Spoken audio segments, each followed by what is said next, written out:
Kjære deltakere, kjære gjester. Velkommen til Tromsø, hjertet av Arktis. Vi i Troms fylkeskommune er stolt av å være vertskapsfylke for denne viktige konferansen. Vi skal la oss inspirere, vi skal dele kunnskap, og vi skal prøve å finne bærekraftige løsninger. Verden påvirker oss her i nord. Om det er konflikter, klimakriser, uro eller folkevandringer. Men det er kun sammen vi kan finne felles løsninger. La oss snakke med hverandre, la oss dele med hverandre, og la oss finne felles løsninger. Lykke til med konferanse. Velkommen til Tromsø.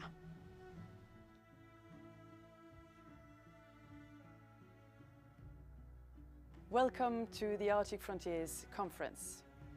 Since the start in 2007, Arctic Frontiers has brought together key voices of science, policy, business and local Arctic communities, with the aim to transform knowledge into impactful actions that help shape the future of the Arctic region.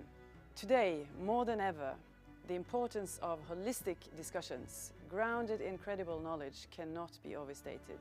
We are committed to using this platform to contribute to regional development and building competence by sharing knowledge, networks, resources and best practices.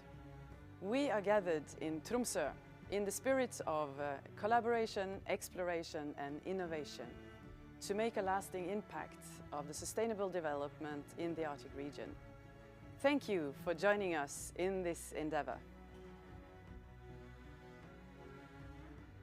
Velkommen til Tromsø, den arktiske hovedstaden. Her bryr vi oss om de viktigste spørsmålene. Det er klimaendringen, det er geopolitikk og ikke minst det gode liv. Vi har kompetanse og kunnskap til å møte fremtiden, så ønsker jeg dere skal være med på laget og hele uka bruke Tromsø med de mulighetene som finnes her. Ha en fantastisk konferanse.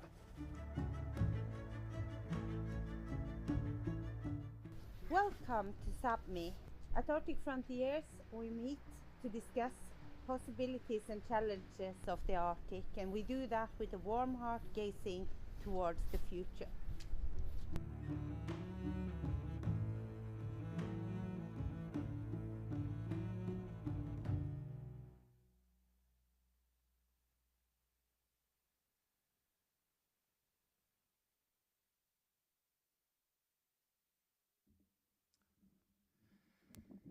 Good morning, ladies and gentlemen. My name is Dag Rune Olsen and I'm director at UiT, the Arctic University of Norway, with the main campus based here in Tromsø. And to those of you who are present, I'd like to welcome you to the new Arctic. We have experienced some hurricanes and warm weather that is highly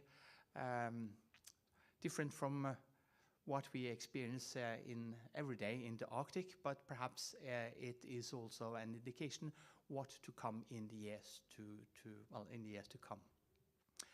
We will have a side event here today on some global health perspectives and public health challenges and the concept One Health. It's organized by UGLO, which is a university alliance. I'll spend a few minutes of this time to talk about and present, tell you what this alliance is all about. In EU, there is now a number of university alliances, and it's based on a concept that actually was launched, I'd say, by President Macron at the Sorbonne University in Paris some years ago, when he talked about a much closer collaboration between European universities.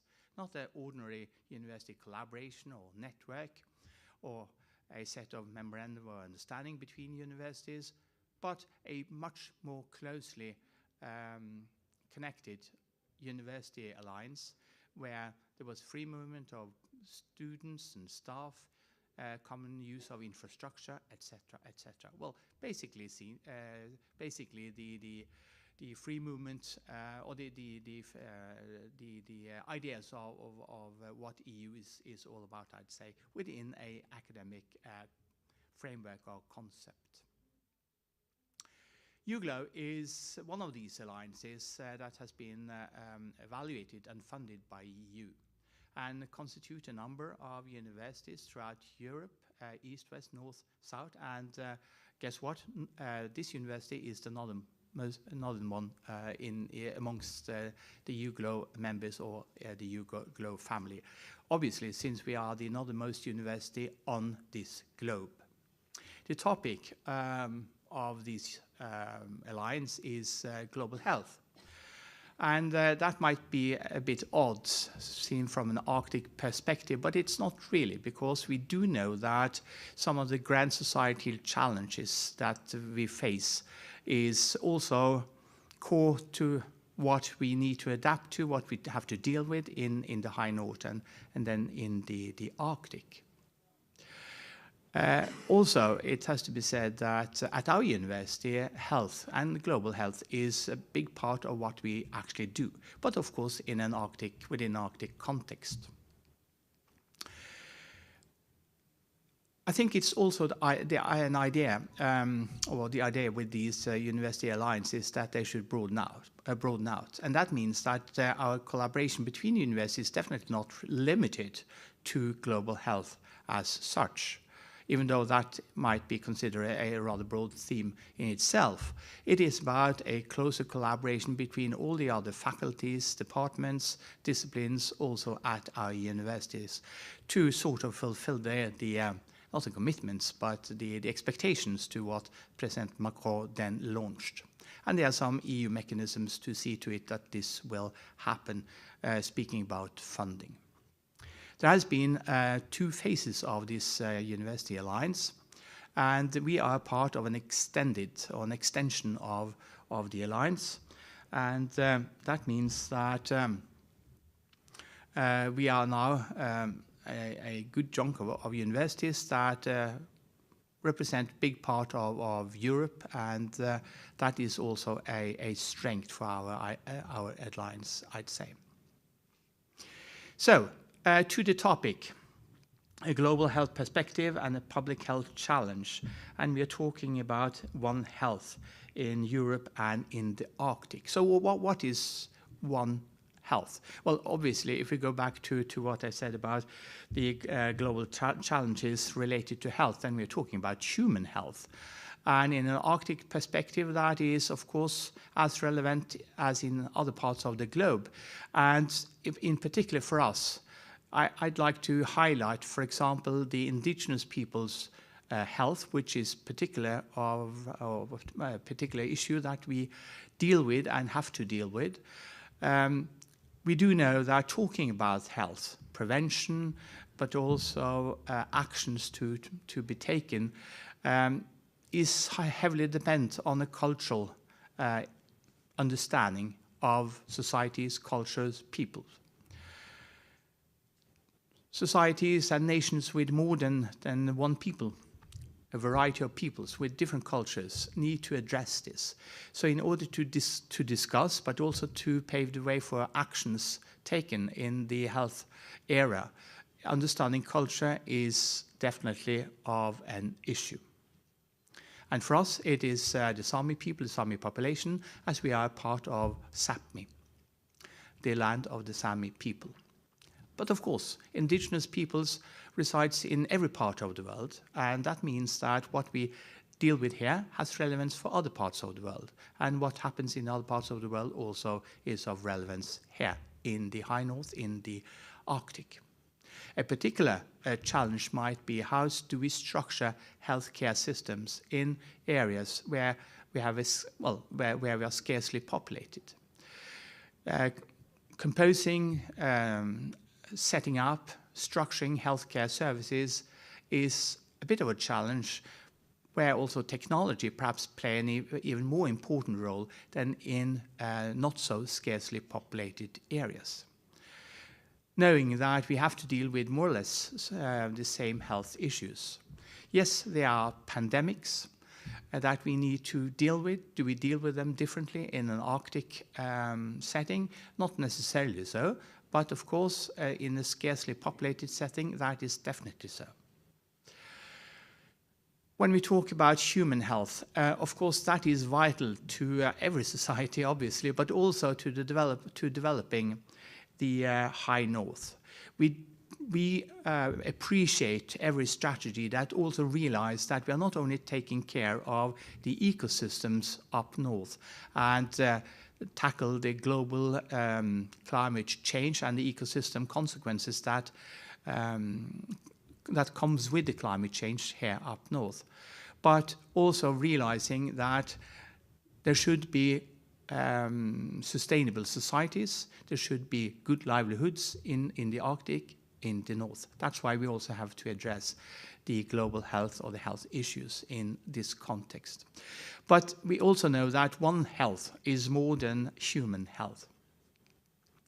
In the Arctic, as in any other place of this globe, obviously, what happens or what is relevant for human health might also be relevant for the health of our ecosystems, of fish stocks, and also animals, plants in our surroundings. And of course, it is also like that some of the diseases that we see, and then we're talking about infectious diseases like pandemics, is also related to infectious diseases among animals, birds, like zoonosis. So I do think it's important that we do not decouple the discussion about the health of ecosystems, the human health, the health for our fish stocks, the birds and the wildlife in general in the Arctic. So we need to bring about a holistic approach to how do we develop One Health, because it is interwoven, it's not detached from each other. Of course, then it becomes rather complicated. And so it's not really easy to grasp these overarching complex challenges that we face. But in order to develop livelihoods and sustainable societies up north, we need to be able to deal with this. And of course, it has to be in a scientific setting. We, as a university alliance, but the broader university community across any borders on this globe, we possess huge amounts of knowledge about how to tackle these problems. So it's not necessarily a lack of knowledge, a lack of science, and a lack of insight, but it is also a challenge how to bring all this knowledge together to see how can we really develop new strategies. So with that, I'd like to pass the word to the first speaker. We will have a number of presentations and also questions from me at the end of each presentation. And then we will have a panel discussion up here at the very end. And I hope we then can really dig into some of the bigger or the more challenging questions and perhaps also pave the way for some solutions in the future. The first person on this stage will then be Elisabeth Delarocque Assagnon. Please come to the podium.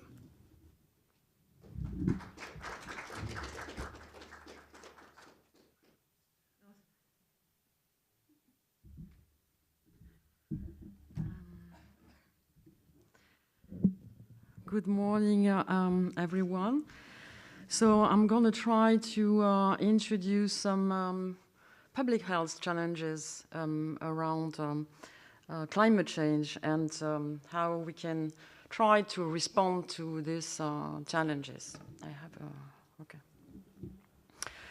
I'd like to start with more general facts about climate change that was characterized by WHO of greatest threats to human health, already contributing to emergencies like heat waves, wildfires, and also floods, tropical storms that increase in scale, frequency, and intensity.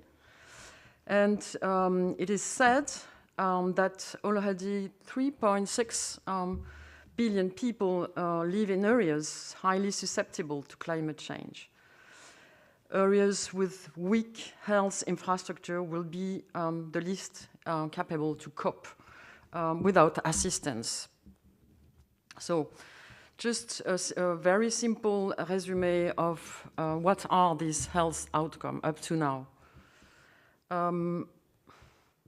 Of course, there is injury and mortality from extreme weather events. But there are also heat-related illness. And we know that Europe had the highest rate of heat-related mortality in recent years. There are also respiratory illness linked to air pollution, also linked to heat waves. Waterborne diseases and other water-related health impacts, and also zoonosis, and we'll talk a little bit about that later. And antimicrobial resistance, of course. Vector-borne disease, you will also talk a little bit about that. Malnutrition, food insecurity, foodborne diseases, non-communicable diseases as well. And also, we should not forget about that, mental and psychological health. And there is also the concept of eco-anxiety that recently appeared in Europe. So climate change is already placing human health at risk in every region of the world. And we should increase the capacity of health system to prepare for, respond to climate change crisis. Okay. So, and this is the third introduction slide. About the fact that also climate change is determined by wide-ranging climates, topographies, vulnerabilities, depend on high unequal local, epidemiological, and socio-economic characteristics. And these are very simple examples. Like if we speak about young children, elderly, people who have chronic diseases, they will be more impacted in terms of health, of course. And we can also talk about low-income social inequality. And then these people have poor life environment and then might be exposed to heat flood more than the others. And they also have lower access to health prevention and care. This is also the case for local or remote communities or remote areas where lower access to health prevention and care is a huge challenge. And we also have and will have more and more challenges also with people that will be displaced because of climate. Okay. So we have geographical heterogeneity across countries and within countries. And of course, the most underserved communities or regions are currently disproportionately affected by the consequence of climate change. Okay, so then a few questions, and I have to accelerate. Zoonosis in the context of the climate change, how to mitigate, what could be potential solution. Why vector-borne diseases are of concern? What about the necessary resilience of the healthcare system? And in this context, why vaccine hesitancy among healthcare workers may represent a challenge for the future pandemic. So zoonosis, as you may know, refer to transmission from vertebrate animals to human, and we know that they are responsible for 75% of emerging infectious diseases in humans. There are many factors of zoonotic emergence that are shown on the right of the slide. And among them, there is the wildlife trade, climate change, also intensive livestock production, and land use changes, and many other. And these represent public health and socio-ecological challenges that are very important in dealing with this question. So how to mitigate? We have already talked about the One Health approach, but just a little bit history about that.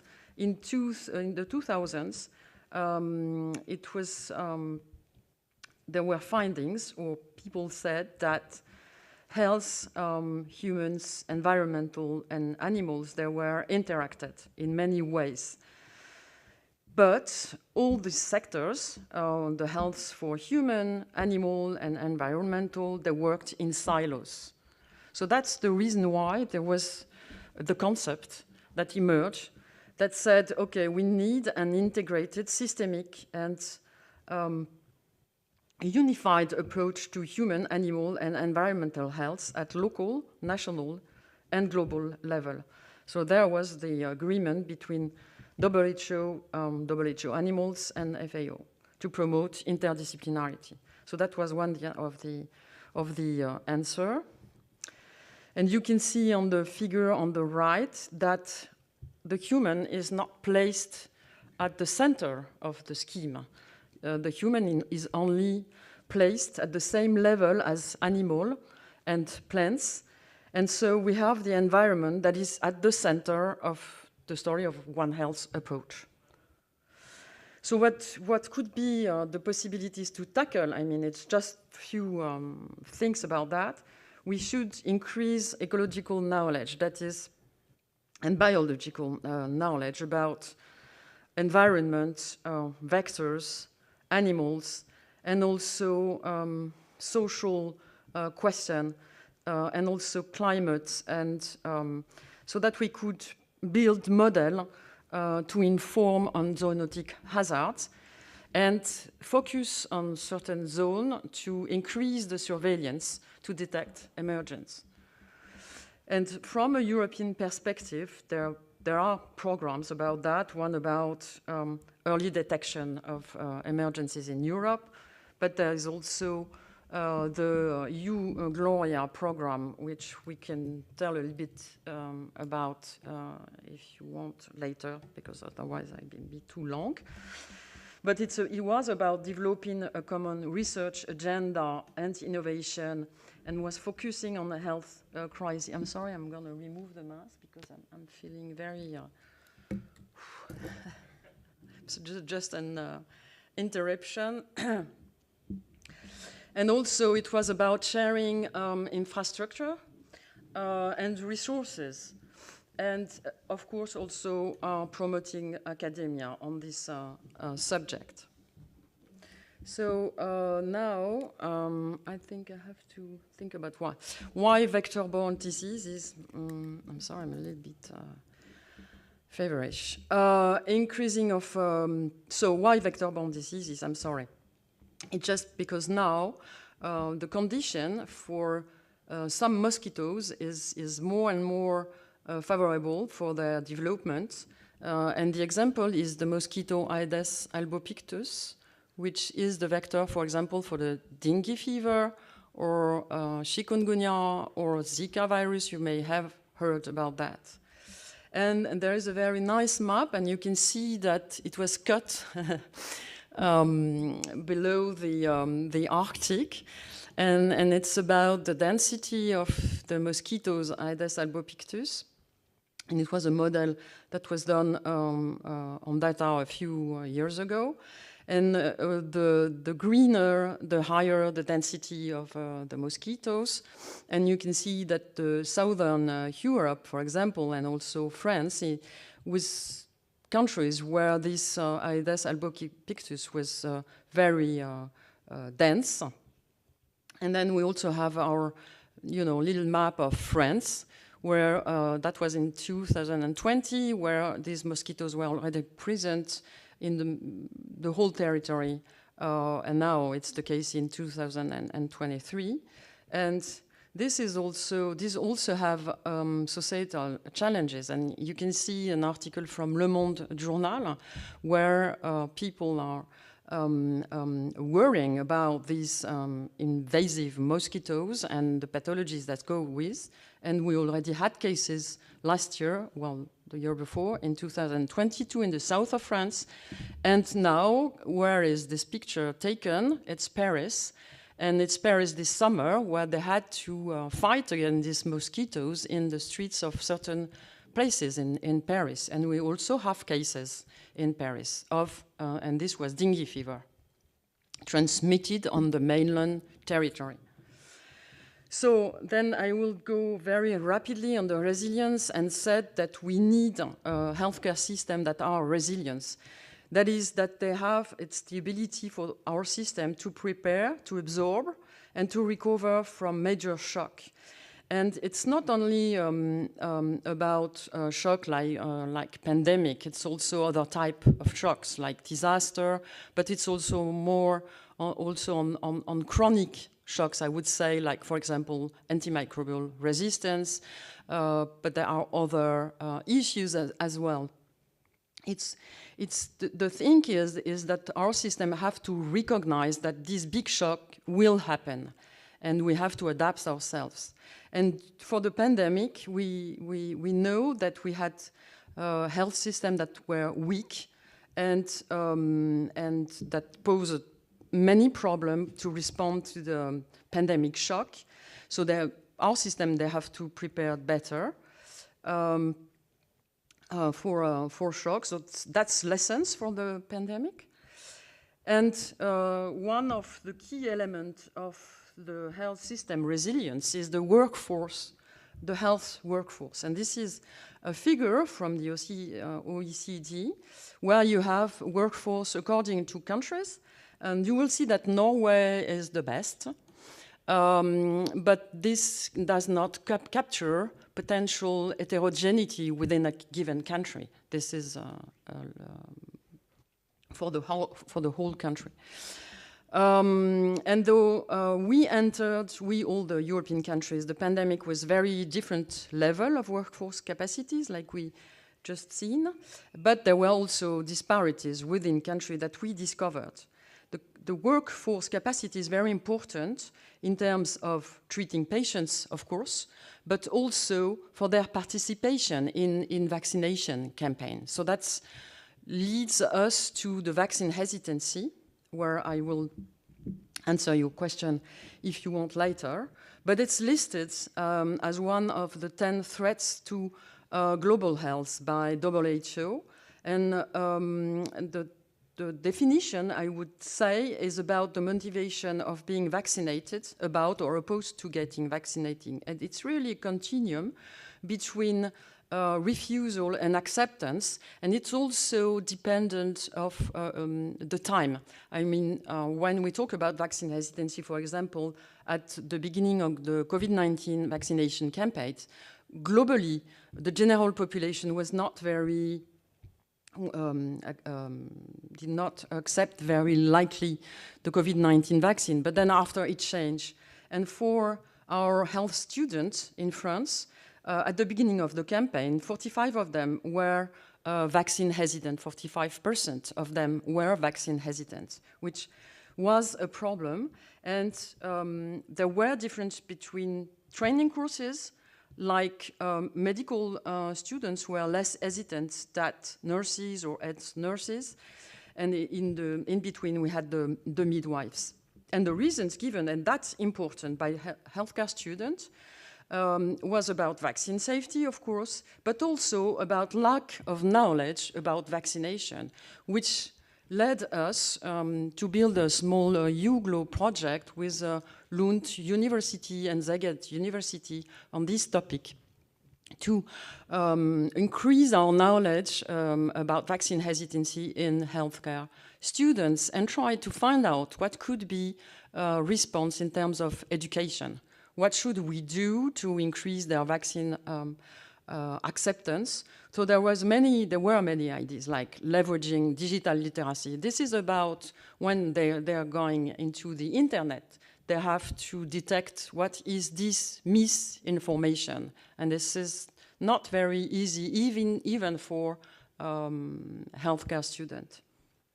And also enhance their knowledge on cultural and historical reasons for vaccine hesitancy in the populations, because they will have to explain the vaccine to their patients, so they have to know about social, cultural reasons for not accepting vaccines. And also, of course, trying to find out some useful tools like simulation-based training to enhance their knowledge and confidence, and also other things. And what you can see on the yellow post-it is that we asked our students doing focus groups whether what they needed, what they thought they would need in terms of education. And with this, I will thank my colleagues from Lund University and Zagat University for participating into a small Hugo history about vaccine hesitancy, and my colleagues in Paris. Thank you.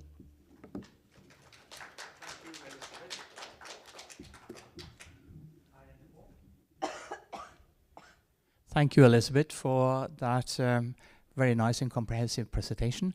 I just wanted, up north in the Arctic, we, of course, see the climate change and the consequences to its full extent. What do you think that would have? What kind of consequences will that have for, let's say, development of or the infectious diseases, zoonotic diseases? We see a different fauna. We see all sorts of differences with respect to the ecosystems.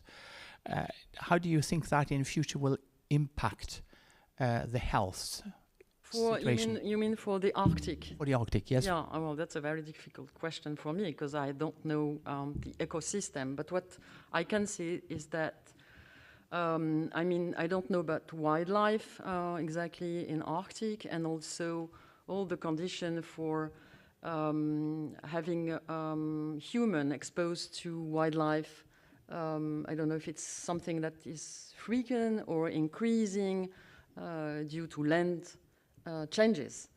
If it's the case, then there is potentially a risk for zoonotic emergence. But I can't say more about that. And I think that, but I'm not a specialist, I would say that to know that we have to have a very good knowledge on the ecosystems, biology, and also about the animals that are there, and in what manner that there could be a problem for zoonosis. And also with this, trying to identify potential geographical areas where we should be, we should increase all the surveillance, let's say, system to detect emergence. So that it would imply many disciplines, of course, like, I don't know, but of course, human health, veterinarian, ecologue, don't know in English, but all these ecologue. Yeah, and biologist as well. And so this is it would need a very comprehensive approach, but also a very local approach, because there will be disparities. Well, this is what I guess, not knowing anything about Arctic, so I just apologize. But that, let's say, basket of knowledge and competencies with all the disciplines that you mentioned, that is, as I understand you, crucial to the resilience of the societies from a health perspective in the years to come. And what I just completely forgot to tell, it's about cultural and social aspects, and we also need sociologists, anthropologists, and so on. Okay. That's really good news for a comprehensive university, I'd say. Thank you, Elizabeth, and we will now move on to the next speaker, which is Katja Radon. Please, Katja.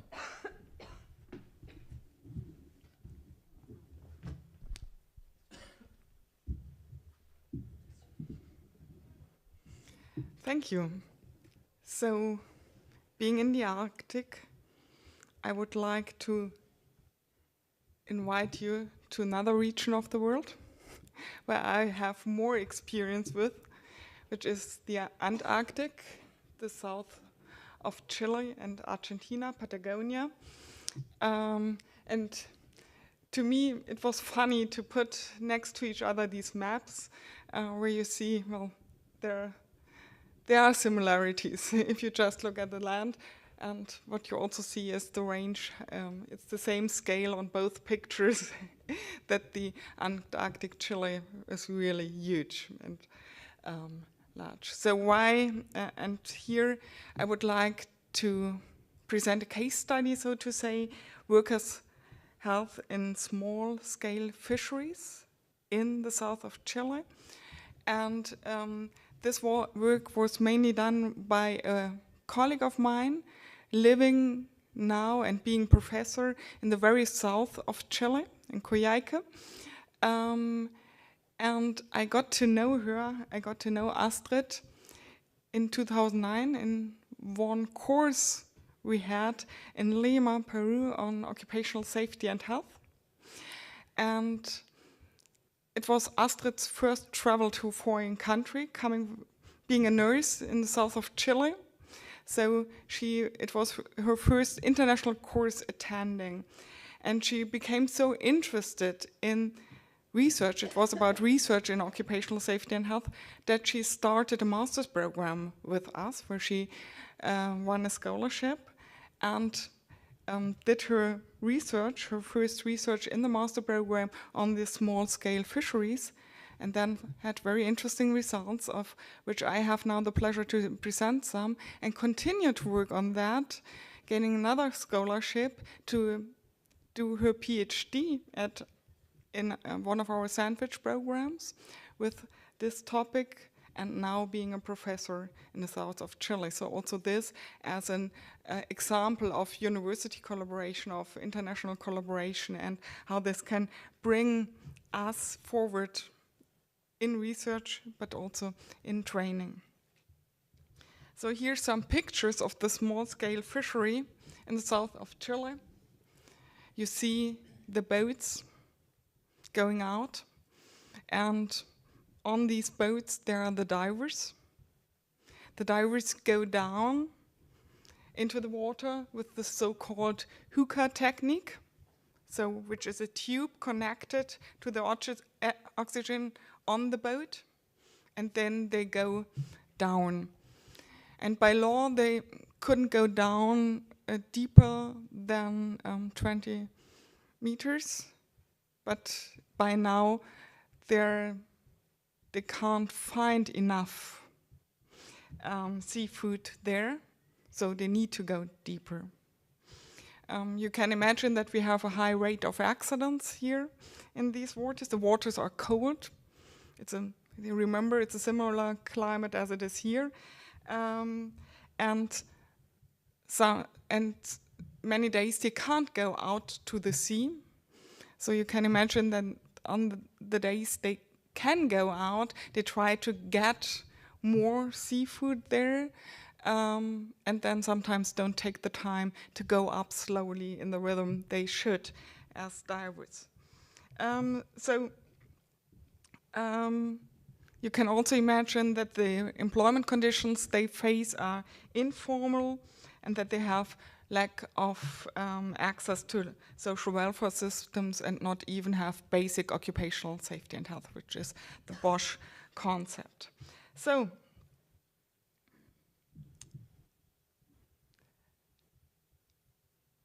this was the reason for the first study Astrid did, because there were some occupational accidents there. One diver died, and then the community was like, okay, we have to do something about it. So what she did there in the first step in her master thesis was an epidemiological study, studying divers, around 200, and 100 divers, 100 non-divers, and she found, yes, there were some history of decompression illness, there was hearing loss, divers had attention difficulties due to the repeated exposure and other long-term effects. And she also found that they don't really use the decompression tables, and just because the level of schooling was very low, and was really hard for the divers to understand. I don't know whether you know these decompression tables. They're quite complicated to understand if you have a low level of schooling. And then also the training provided was very much high school based, which this way the divers couldn't relate to that. So what Astrid thought is, okay, we have to take some actions in the community, with the community, so that really they see a necessity to improve their health conditions and also to empower them to take action.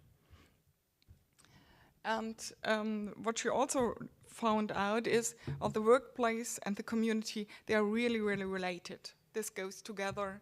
The men dive there. In other regions, it's the women, but here only men dive. But then they bring the seafood to the houses. The women clean the seafood and so on. So really everything is interconnected. And so it's work is one side, but the social component is the other side. So for her PhD, she started to do a community-based approach, really not only working interdisciplinary, but transdisciplinary, involving the community, letting people speak and tell what their problems really are, and not telling them, this is your problem, you have to solve that, but let the community identify their problems and to find solutions which they could really put into place. However, during this time, there was the red tide crisis. An algae plume, toxic algae plume in the area, which means that the shellfish cannot be consumed because it's toxic to humans. So this way the divers couldn't continue their work. They just didn't have any income, precarious employment conditions, no income, and this caused also temporary migration. So and of course the communities were asking where does this red tide crisis come from? And when we look in the literature over the last few years, it seems that here antibiotics may play a role, may cause the algae to bloom. And where do the antibiotics come from in this region? Well, Norway produces excellent salmon, but Chile also produces salmon. And it's like an industrial way of producing salmon, and they put a lot, I think it's around 10 times the amount of antibiotics used in Norway is used in Chile for the salmon industry. So lots of antibiotics, and you see that there are papers out there, publications showing that this might cause the algae bloom. The other aspect here, which is discussed at the international level, is microplastics, and that this also might help the algae to bloom. Speaking about the antibiotics, other researchers, also from the south of Chile, they studied, and here we come to the One Health. I already spoke about some aspects of it, the human health, social and economic conditions, and the environment. But here, really, the colleagues there, they looked at antibiotic-resistant genes in the area, in the soil, but also in the birds. And what they could find is that these birds, they contain lots of antibiotics, and they not only stay there, but they go up to Alaska when they migrate. So they bring the antibiotic-resistant genes up to Alaska. So we see that we have to take into account the global scale in what we are doing. You have to work interdisciplinary, and we have to work globally, because things are really interrelated in our world.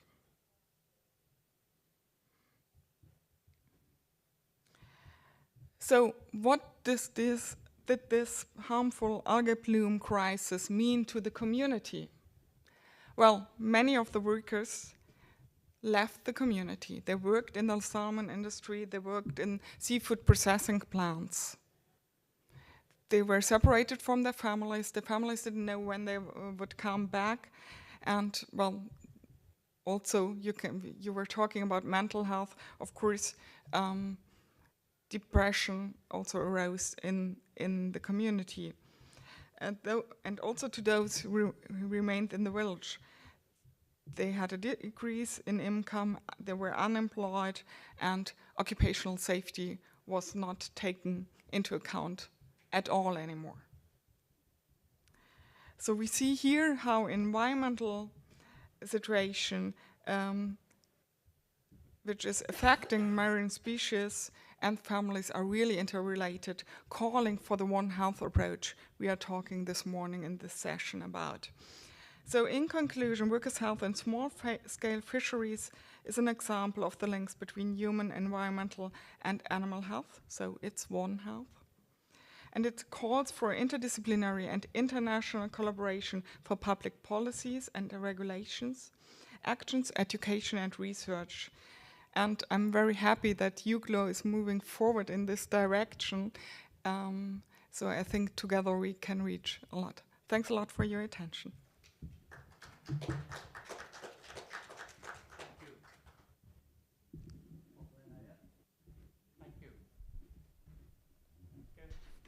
Thanks a lot for yet another nice presentation and highly important, obviously, at least for a country like Norway with a lot of fisheries, but also what you mentioned about aquaculture and the importance of reducing the usage of antibiotics, obviously for the sake of the environment, but also it has consequences for human health, doesn't it? Yes, of course. I didn't present this, but of course the antibiotic resistance is important for us, the human beings. We need the antibiotics.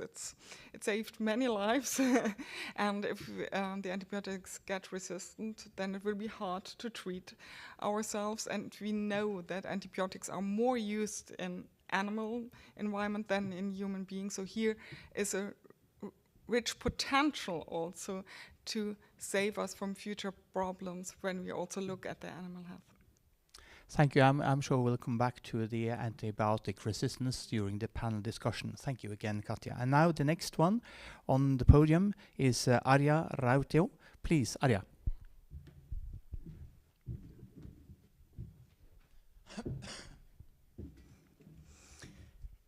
So good morning, and thank you very much for having me here. So I'm not a partner of this UGLO, so that and my topic now is about of course, the One Health, and I have been focusing that I think that during the last 10 years or so, and I'm always saying that when we are talking about human health in the Arctic, we are talking about One Health.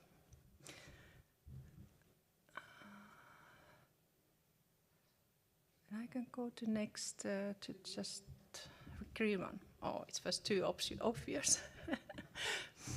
So that we all know the effects of the climate change, so that it's warming so quickly in the Arctic, and also the effects of the health of the environment, wildlife, and humans. And of course, as we already Elisabeth and Katja introduced, and so much connected to each other. And if we are thinking about the direct health risk of climate change and permafrost thaw on the humans and wildlife, I think that in the Arctic we are focusing on the increase in zoonotic diseases, exposure to old and new contaminants and pollution, and also the limited access to clean drinking water and food. But there are also many important indirect health risks of climate change and permafrost thaw. And they include the challenges related to the infrastructure, traditional lifeways, extreme weather conditions, and changes in nature, and economic challenges. And in many cases, when we are asking about the self-estimated health, the most factor which they mention is the connection we're seeing is in economic challenges. And very nicely came already out that these effects are different in different regions in the whole globe, but they are also different in different parts of the Arctic. And I have now some examples of the climate change effects on human health and well-being, and also environment and wildlife.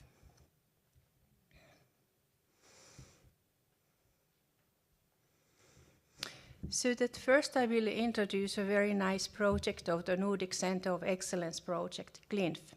Climate change effects on the epidemiology of infectious diseases and the impacts on northern societies from Nuuk over the Russian Arctic.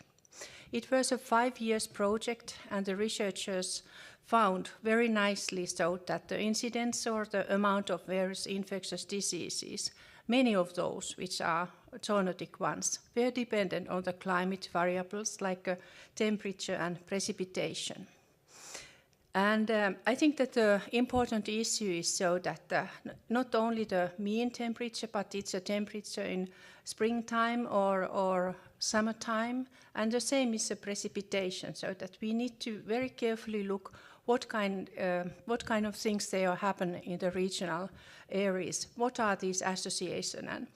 And they found there is a nice list of these climate-sensitive infectious diseases mentioned. And I can see that I haven't noticed that also there is the same type of the list in Alaska and in Canada, but a little bit different in the different regions, of course, because we are also exposed to the different parasites or microbes in general. For example, in the humans, the associations are, for example, borreliosis and leptospirosis with temperature, and tick-borne encephalitis and pulmonary virus infection with the precipitation. And I think that one of the very important issues is that the CLINF researchers, they have open data, so that you can ask from the researchers and the leaders like Birgitta Evenkod and Thomas Thierfelder, so that if they could give the possibility to look the data and also have this association for more parameters than what they have done. And then talking about the one of the issue which has been not talked today is the permafrost. So that where is the permafrost and what is happening when climate is warming? And it has been estimated that in this region, what is now in the figures, there is around 7.1 million people, and 1 people are indigenous. And from these 7 million people, 5 million are living in 1,162 settlements on permafrost in 2017, and it's a situation on left side map. The darkest brown color shows the regions of continuous permafrost. Ongoing to the lighter colors, discontinuous, isolated, and sporadic. And the yellow dots show the inland settlements and the blue coastal ones. And what is happening during the next 40 years? The map on the right, there is estimated permafrost status in 2060. And it's based on the climate-driven permafrost projections that 42% of the permafrost settlements will become permafrost-free due to thawing. And it means that 3.3 million people have not anymore on permafrost, and those settlements are marked on black dots on the map. And of course that change is huge. And the change in all these regions, they can have some hazard situations, and also they need to know that what is the future coming, and having the plans of the adaptation and what to do with the situation if they don't anymore have the infrastructure where they can have their houses. And of course, when we are thinking about the health situation, we are thinking about health of wildlife and humans, and of course thinking about the food and water security. And in this slide, there is a map for environmental suitability for anthrax outbreaks in the whole Arctic. And after the outbreak, which was around 10 years ago in Russia, in anthrax, there have been more and more interest to focusing on that. And it was so that there are thousands of same kind of the places with buried reindeers or cattle with anthrax in Russia. And the risk of outbreaks of anthrax and other microbiological infections are real. when the climate is warming and permafrost is thawing. And Boris Revich and his collaborators, they have made an overview about the risk of anthrax burial places in Russia. And he concluded that there is need to have more combining data on permafrost, number of anthrax cattle burials, trends in average long-term temperatures, and population density. And this all is needed for estimating the health risks for the wildlife and humans. And I think that that is the very nice example which we need when we have a huge amount of data in our silos, but we need to ways somehow to combine them and have more conclusions for the health and well-being of humans and wildlife, and also environmental things included. Another issue for the permafrost is that Langer and co-workers, they very recently published a paper about the contaminated sites in the Arctic. They identified 4,500 industrial sites where potentially hazardous substances are actively used or stored in permafrost-dominated regions of the Arctic. Energy and agriculture, forestry, and other land use account for the largest proportion of these industrial sites, but 70% is unknown. There might be up to 15,000 more this type of the sites. Industrial contaminants have been neglected in the existing climate impact analysis, and they are an important risk factor, both locally and globally.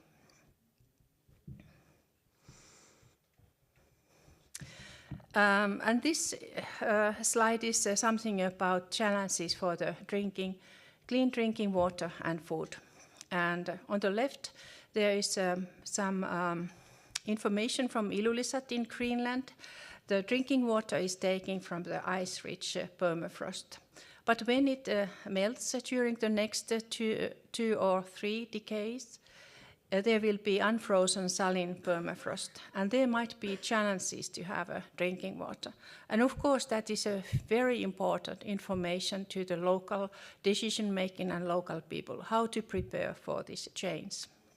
And it's needed to have a close collaboration with the researchers and the local people. On the right, there are estimations of mercury content in the soil. The 3 maps show mercury concentrations in different soil layers from 30 centimeters up to 3 meters. And on the bottom on right side, there is a map of total amount of mercury. And you can see that there is a huge amount of mercury in permafrost. And it is also, when it's recirculated, it will be also having the global effects, not only the local ones.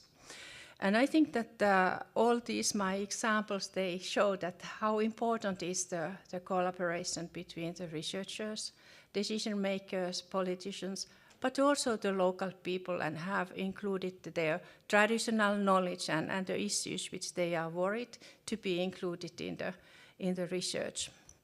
I have been very happy to be involved in research projects focusing on the One Health and the permafrost, and I'm, as a medical person or health person, I have been very much interested about the things what are happening there, what kind of impacts they are coming up, not only the health orientated things. But thank you for your listening me and ready answer to questions. Thank you, Arja. Thank you. Again, very interesting perspectives that you bring to the table. You showed, of course, the density of the dots and the size of the dots where the permafrost is disappearing or thawing. But surely that relies on or rests on some models with respect to, do we meet the 2.0 degrees, 1.0 degree goals of the IPCC? But do we know anything about the areas that you're talking about if we do not meet them by 2050? I think that we have lost already this issue where we are now. And that's why I think that sometimes when we are talking about the decrease in generally, there can be huge differences between the regions, so that there are the regions which have already warmed 4 to 5 Celsius, and some of the regions much less. But I think that the most important issue is so that we need to take the flag and saying that the Arctic is really important, and every case when we can decrease the warming, it's help for Arctic, but it is help for also all the humans and environment and many other issues. If we lose Arctic, we lose everything. It's my opinion. So it's not only one health, it's also one world.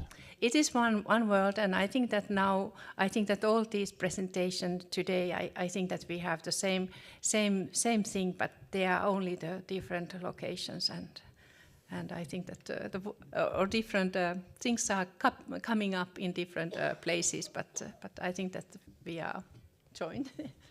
Thank you, Arja. Thank you. And the last presentation during this session before the panel then is given by Enrique Barros. Please come to the podium.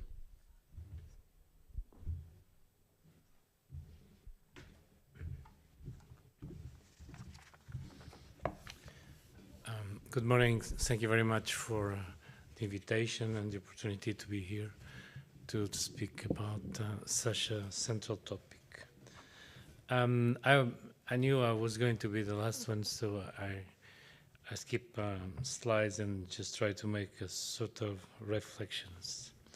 And as we had the opportunity to understand, One Health calls for a clear place in the global public health scene.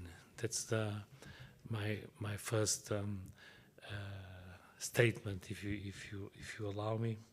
And this idea of global public health, it's more than just the old ideas of international health, or this idea that a part of the world is trying to defend itself from the rest of the world.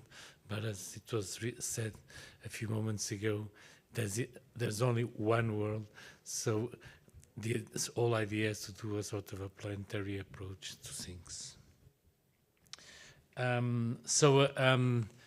Accepting that this One Health approach is essentially a way of seeing public health. It calls us for an effort on research activity and particularly of training of professionals. And as UGLO, as every consortium of universities, it calls on us to think about the content of the curriculum, the way we are preparing future professionals, and how strong these ideas and these challenges are present in the way we design the curriculum, and to a certain extent we are preparing people to face challenges. Maybe one of the first or most relevant, although not everybody might agree with this way of seeing things, call of attention to the whole idea of One Health was the AIDS epidemic some 40 years ago. And it's interesting that somebody asked a very well-known musician, Freddie Mercury, about his expectations. It was in exactly 40 years ago. And he answered, "What will I be doing in 20 years' time? I will be dead, darling. Are you crazy?"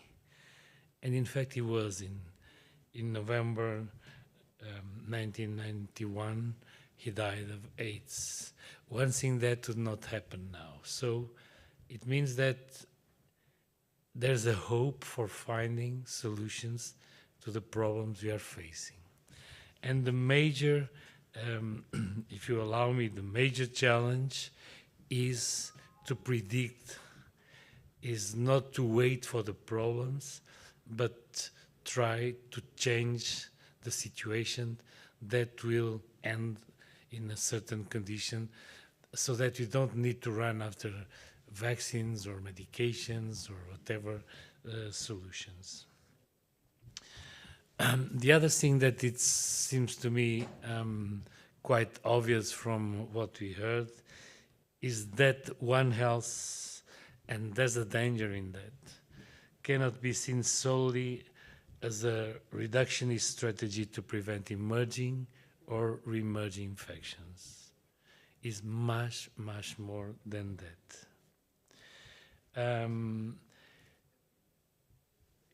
In a way, it is a complex approach to increase both individual and community health capital. Sociologists especially talk about cultural capital, other people talk about financial capital, but we can think about a health capital. And there is an individual health capital, something that we built on us, and a community capital, something that protects us, all of us. And that's why policies and public, especially public policies, are essential to face the recognition of this all One Health idea, this idea that we are unable to survive if we cannot manage to find a balance between animal and plant health, environment, and all of us. So we need to put more emphasis, and I think we are, in a way, taking too much time to do it, on non-communicable diseases. For many, many different reasons. One is that many so-called non-communicable diseases, in fact, have an infection behind. Let's think about cancer. So many cases of cancer. But we still tend to think in this sort of dichotomous way. So we need to put more emphasis on that. So it's a kind of a mindset that need to be emphasized if you want to believe that we want a sustainable health care system, and finally a better society. Because if the challenges that all this is going to put on the healthcare system are enormous.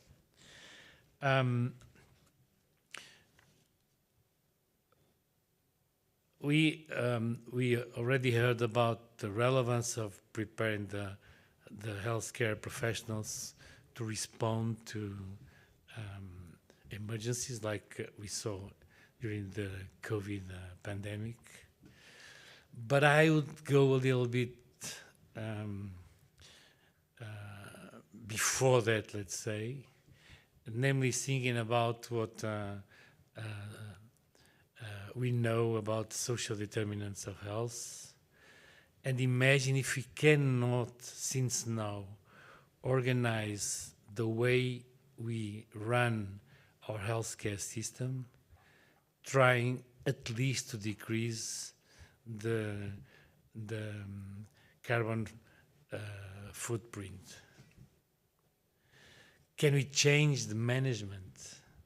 Shouldn't we think more about the way we buy the goods we need, the way we produce the medications, the way we import things from so far away?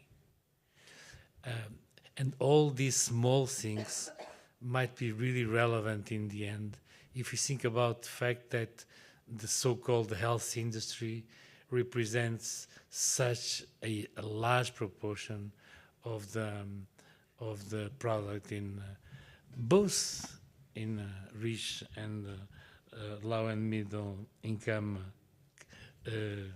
countries. So it's I think we need to promote this One Health approach also in the way we manage our health system. The other thing that's going to be probably a huge challenge and a very hot topic is to answer the question if can One Health make a contribution to the plant-based diet agenda. We are changing our diet. Livestock is seen in a different way today. And there is no commercial interest around making us change the way we eat. And we need to think now about how the whole idea of a plant diet based approach will impact on environment also. We tend to, I think it's time to respond to complex questions using complex systems approaches and not our traditional reductionist way of just hit here and there. I will try to stick to my 10 minutes, but I just would like to call your attention on two specific topics. Many of our universities have public health departments or have their public health schools. Many of them are part of the Association of Schools of Public Health in the European region. And I think that's also, besides the consortium like the OGLO, where this idea of global health is seen more of sharing solutions that go beyond the public health approach. But if we accept, and I think it's true, that One Health is mainly a way of rethinking public health, meaning the organized community effort to promote the health of people, to prevent disease, and to make better lives. I think it's essential to discuss how to prepare the public health professionals of the future, and to make them clear that the way we were doing things is not enough, and we need to pay more attention, not only of course, we cannot forget about individual characteristics of each subject, but to put more emphasis on the social determinants of health, but especially on commercial and political determinants of health, meaning the type of society where we want to live. And if you allow me a very innocent joke, if you'd ask a Portuguese guy like me what makes him or her more afraid of the changing in the Nordic and Norway climate, modes of production, is where are you going to get caught fish?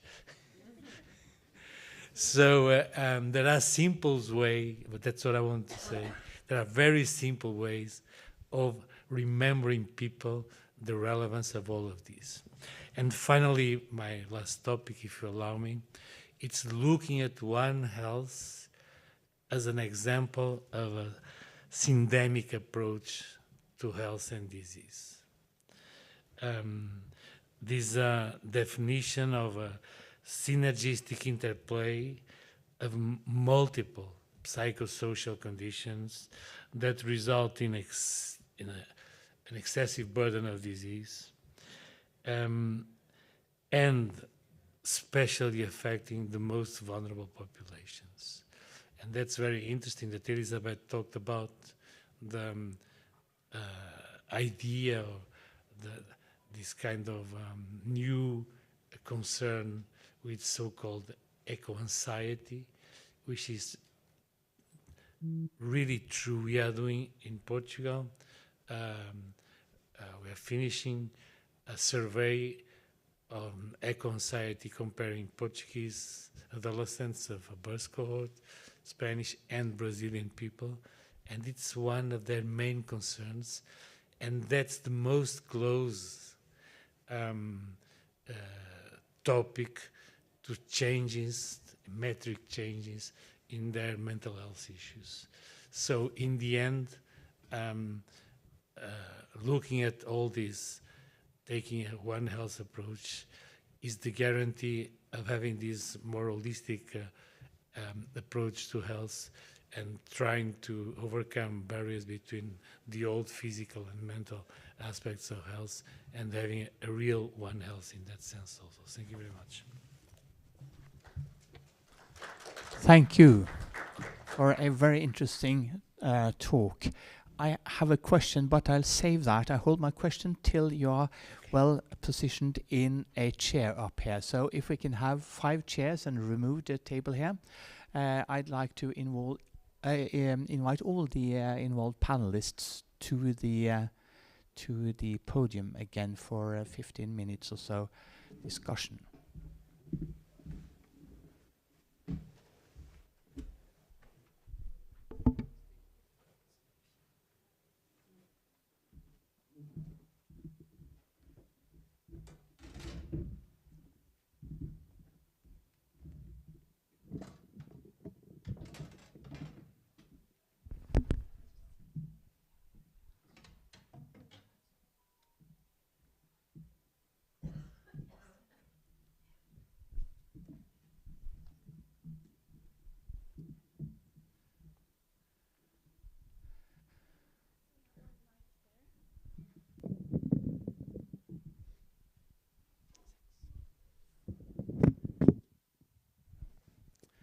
So welcome back to you all to this tiny session of debate. We will also find time, I suppose, to involve the audience. But Enrique, I was fascinated and thrilled by what you said, because in a number of the sciences, medical sciences, natural sciences, technologies, we are trained to isolate, reduce, or simplify the questions. That is called reductionistic approach, as you mentioned. Of course, that has led to a tremendous successes, but it also these days is a huge, let's say, challenge with respect to our ability to think holistic. That is really grasp the bigger challenge. Do you think that we are at all capable of, one, educate our young medical doctors, health professionals, whatever there is, in a sufficiently holistic way? And two, do we have the research methodologies? Or are we doing the research the old-fashioned way that will provide us with answers, but to questions nobody actually are interested in? Please. That's really a fascinating question and reflection, but I would say that first of all, it takes time to change, and I would say that you in some of the Nordic countries have been very good in bringing together both worlds, North and South, and bringing together different disciplines, which is much more difficult in the part of the world where I come from. My major concern nowadays, I'm getting really old, is that we forget that when we try to fix something, often we are getting some other things in trouble, and we lose a little bit this overview of what we are doing. And to make it very simple, not to take too much time, I think opposite to what has been the major general policy for the last 20 or 30 years, we desperately need to bring back social sciences and humanities in the interplay of all this discussion, so that somebody is really looking at the old narrative. Obviously, continuing to recognize that things are very difficult. Very often we need really specialists in specific problems. So we need to go into a balance that is difficult, but is in the end is fascinating, I'd say. But I truly believe that we can change the way we train people if we try to destroy the way of silos that we are working now. It's on. Working, it's on. Okay. It's about social science and humanities that we have to bring back to medical curricula, is that, if I understood well. And what is also interesting is to ask students what they really expect and what they want. And it is the story about the climate change lectures in the universities. And it was the story in Geneva where they asked the students, they were not asked, but they come to the teachers and they said, we want something about climate change and so on. So I think our students, they have their words. We can hear them and they know for these questions. But very important. Are old professors like myself able to be challenged by the young voices? Well, I should answer that question myself, obviously. It depends the person. We'll move on. Katja. You mean by young professors as you are? What a lie. So, well, maybe not directly answering this question. What I feel is the question is not how to change medical curricula. It's more how to train young people together and to make them crossing the silos which we are educated in, so that they lose a bit maybe it's different in other countries. In Germany, I can say there is a arrogance in, okay, I'm a medical doctor, I'm better than you are because you are a sociologist. And the legal people tell, okay, we are better than anybody else. The engineers are the best anyhow, and so on.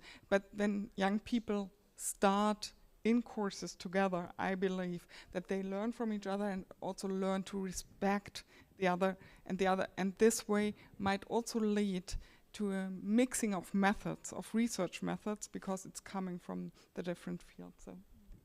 So interdisciplinary education to a much larger extent. Okay. Yeah, that's just for an example. It's with Lund University and Szeged University through the UGLO program. It was one of the main ideas, and it was also asked by the students themselves, because we had an occasion to have them speak about that. And they said, we need this interdisciplinary approach in our training courses. Arja, Enrique here, he mentioned the word systems approach. To a large extent, what you talked about is touching upon that, isn't it? Please. Yeah, it is. And if I just continue Katja's answer, so that I think that it's really for us, I'm also a medical doctor, so that to come in a project, for example, I was so happy to be in a Nunatoruk, which was 6 years project focusing on permafrost. And I was in a group with social scientists, so that there were people from anthropology, economics, regional developers, technology, and also we 2 health persons with our informed consent and ethical guidelines and other things. But it took time when we understand each other better. And I think that during that the Nunatoruk project we had 52 PhD thesis, so that there were young people which were involved, and I think that it must be also in the basic education, but it is coming in also in the later on. But I think that we need this systematic approach. We need the mixed methodology, and we need also the artificial intelligence to be putting the things which we cannot see in one field or combination of field or using some other methodology. But I think that we have always so huge amount of data, but we need to understand how to use that in the health of the people and communities and also the societies and individuals. Good. I'd like to open up for any questions or comments from the audience, if there is one. Oh, there is a couple. We start over there. Yes, that will be helpful. Please introduce yourself. Yeah, thank you very much. I'm Mario Acquarone. I work for the Arctic Monitoring and Assessment Program here in Tromsø, the Secretariat, and I thank you for the very interesting session here. I am also an ecologist, so this is even better than doctors and lawyers. And sorry, the point that Arja made about the permafrost is linked, in my mind, to the changes. Of course, Dag Rune had a very good point with the increase in temperature, what's going to happen to the permafrost. It's not just the melting, of course, it's also things that are happening, like beavers moving into the permafrost areas and making it even stranger, maybe mosquito habitats. But most of the world's permafrost in the northern hemisphere, in any case, is in Russian territory. How would you say, for example, Arja, how would you say that the current world situation is actually hampering our understanding or delaying our understanding of the changes that are going to happen? And it's raining here on me. Before you answer Arja to that, I think we will have also the second question in case anybody would like to respond to both of them. Please. Thank you. And thank you for very good presentations. I'm actually from the social sciences and humanities with a background in medical history, studying smallpox and vaccination 200-300 years ago.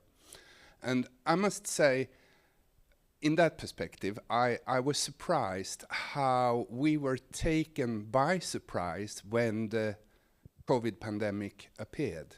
Like we never thought of it could happen again. I could have told you it will happen again. And looking back, around every 100 years. So it was a good timing. It was 100 years after the Spanish flu. So my question is, how can we improve our preparedness for the next disaster, pandemic or environmental? And especially, what is the responsibility in governance and education? Thank you. Now we will start with you, Arja, also answering the first question and perhaps also commenting on the last. And then we do a round through the panel, and then we are at the end of this. Please, Arja. So that about the question, so that we have lost half of the Arctic, and also you said that the permafrost regions and other things, they are so much there. There's also huge undersea permafrost, which is important in the climate change factors and other things. It's in Russian side, and I think that there will be gap in our information, of course, and when these changes, they are so quick. But I think that the issue focusing on these regions which are warming so quickly, and they have permafrost like in Svalbard or in some places in Canada, so that where is permafrost, there's not so much. But however, I think that it's a big loss, and I don't know how to go further the next decades, because I think that this is not a situation which is coming okay in next years, in coming years. I don't know if I answer your question. And then about the preparedness, I think that we are that kind of bad guys, we humans, that when something is over, we have the plans and strategies and other things, and then we just forgot them. And then, suddenly something else is coming. But I think that perhaps this type of the huge changes in the weather, for example, now having this rainy and windy and many other things which are happening, keep our eyes open so that we could really be, and also having the monitoring programs between the countries, because, for example, in infectious diseases, zoonotic diseases, they don't recognize, and new species, they don't recognize the borders. so that it needs also for researchers and also the governmental organizations to understand the situation and be more active and collaborative. Katja? Yes, and luckily enough, the pandemic now resulted in an increased amount of funding guided towards pandemic preparedness. And also we now have like methods, genetic methods, we have the modeling approaches, we start working together so that we monitor infectious disease not only in humans but also in animals and bring this together. So I'm hoping that the pandemic learned us something for the future in this regard. Elizabeth? Yes, this was a very positive response. Yeah, well, I think that recognition, I mean, not only by researcher, but also by the society, by our governments, that we will have a next big shock is very important. So that's the first line of answer. And the society also must be prepared. That's very important. I don't think they are just prepared now, because like you said, now it's over, and we can move for other business. So, and regarding the society, the preparation need also to increase what we call health literacy. And also on the society perspective, we have to reflect on our health social inequalities, because that was a huge problem during the COVID-19 pandemic. It revealed that we had this social inequality, although we already know about that, but it was a very important problem. And the other thing that is maybe very important, so it's societal, it's our government, it's also the research perspective, and we hear about methodology for detection, using artificial intelligence, modeling, and so on. But I think also what could be very important is to be more European. I think the European response to the next pandemic is also the next challenge, because what we saw for all the measures that had been taken during the pandemic, they were a little bit different from one country to another in the European countries, within the European countries. We are about to finish off here, but Enrique, a few reflections from you? No, very quickly. The first one, I remember when I was studying other things some years ago, it was so obvious that persistent organic pollutants were present here in the Arctic, thousands of kilometers away of any source. So it's not only virus and bacteria and fungi that walk around. So this whole idea, I mean, we forgot about that, and we shouldn't. That's the first thing. The second one is that there is a sort of dissociation in the way we respond. For instance, it would be obvious that digital solutions could be a major asset. Remember what happened with those apps for contact tracing.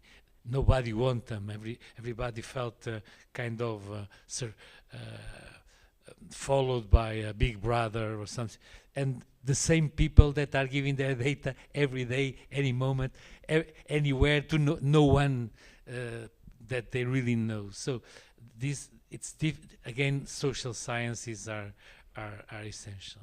And finally, if you allow me, we tend to see memory as something that goes quickly away. We forgot about the Spanish flu, but I mean, 3 or 4 months or less than 1 year before COVID, there was an exercise showing that it would come something like that. So we need to be more aware of that and believe. And again, just my last point, there's a problem of trust.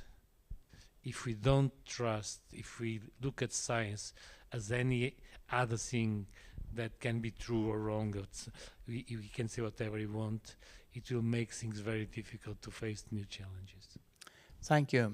What we very often say up here is that what happens in the Arctic doesn't stay in the Arctic. That means that there is really one globe, and without one health, or without that, there won't be one health either. So thank you.